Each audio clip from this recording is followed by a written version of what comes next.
Les podcasts du Figaro.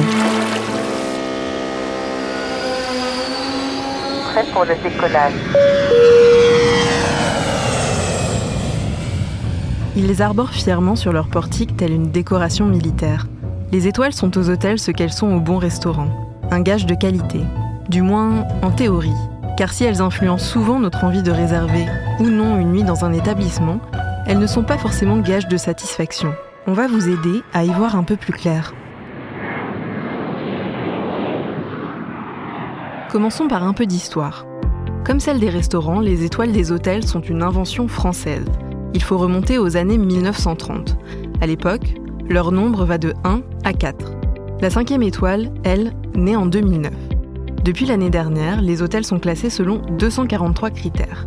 De quoi évaluer leurs équipements, le service et, c'est nouveau, les mesures environnementales et d'accessibilité prises par les établissements.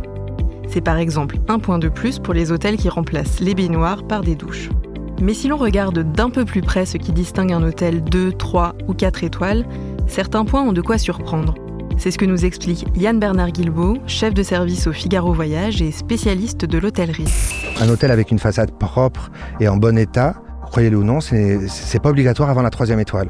Vous avez par exemple, si vous voulez une brosse à dents ou dentifrice que vous avez oublié, il faudra descendre dans un 5 étoiles pour qu'on vous en propose une. Pareil pour le nécessaire d'hygiène qui est offert, tout comme le peignoir. En revanche, vous avez le droit de râler si vous n'avez rien pour suspendre votre robe ou votre veste. Sachez qu'une penderie avec 6 cintres est obligatoire et doit être proposée dès la 1re étoile. Cet aspect très technique n'est donc pas forcément représentatif de l'expérience que vous allez vivre. Et vous pourrez très bien préférer un petit 3 étoiles à l'accueil chaleureux, à la pompe un peu intimidante des 5 étoiles et autres palaces. C'est une question de goût. Il faut aussi bien avoir en tête que si le classement par étoile est utilisé à l'international, les normes varient du tout au tout d'un pays à l'autre. Aux États-Unis, par exemple, il n'y a pas de normes. Il n'y a pas de normes nationales, en tout cas, strictes. En Asie, un 5 étoiles peut offrir des prestations qui dépassent, nous, ce qu'on entend dans un 5 étoiles, dans nos standards européens. Par exemple, vous pouvez avoir un majordome personnel, vous pouvez avoir une piscine privée dans votre chambre. Voilà. On sait qu'en général, un 5 étoiles en Asie, le niveau est encore plus haut qu'un 5 étoiles en Europe. Mais il faut aussi en prendre en compte les particularités culturelles des pays. Dans certains pays, l'hospitalité, c'est une tradition ancestrale, ce qui peut influencer la perception des étoiles. Ce qui est considéré comme du luxe dans un pays peut être différent ailleurs. Par exemple, dans certains pays nordiques, la climatisation, ça peut être un luxe. En revanche, vous allez dans des pays asiatiques où ça serait une nécessité. Tous les pays chauds, de toute façon, ça serait une nécessité. En clair, les étoiles, c'est bien, mais ça ne fait pas tout. Sachez aussi que ce classement se fait sur la base du volontariat. Donc ça n'est pas parce qu'un hôtel n'a pas d'étoiles qu'il est forcément bas de gamme. Ça peut être tout simplement qu'il n'en a pas fait la demande.